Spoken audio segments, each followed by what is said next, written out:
This week's celebration aims to honour one of the community's oldest associations and recognise the work done by its members to provide a voice both for women in Gibraltar and for Gibraltar in the world. It was a brainchild of Mrs. Angela Smith. She was a young mother of 3 children at the time, and this was post-war Gibraltar. And what happened was that there was an announcement that Britain was going to sit down with Spain at the table and discuss the sovereignty of Gibraltar. And it was Angela Smith who decided, well, wait a minute, as mothers, as women in Gibraltar and as mothers, we are very concerned about what that means for the future of our children. And she took it upon herself to gather a few friends together and call a meeting.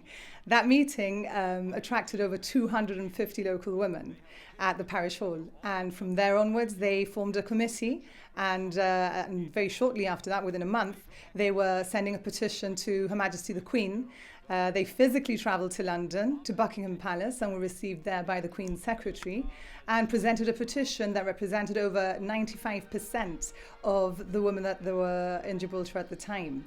And within the same day, the Queen responded with a very warm wishes for the women of Gibraltar and recognising the message that they had taken to London. A new committee was elected last year and includes long-time members as well as newcomers, providing a balance of fresh perspectives and experience.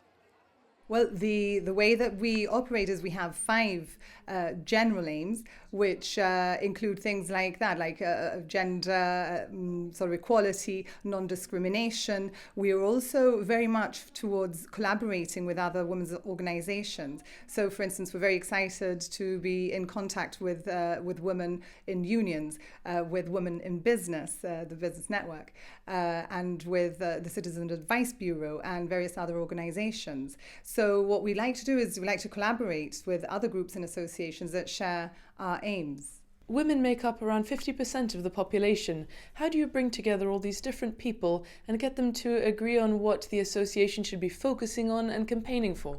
Well, that's an excellent question. There's usually a lot of heated debate.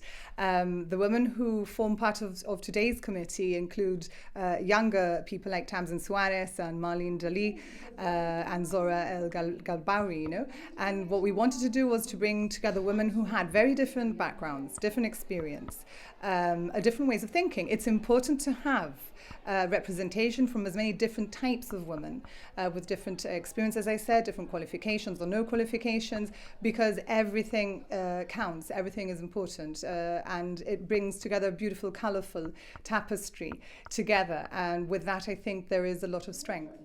A sold-out reception at the Royal Gibraltar Yacht Club saw speeches from members and supporters, including Julie Gonzalez speaking on behalf of her mother, association founder Angela Smith, Chief Minister Fabian Bigardo on behalf of his mother Magda, founder secretary, and Mariola Summerfield, Life Honorary President.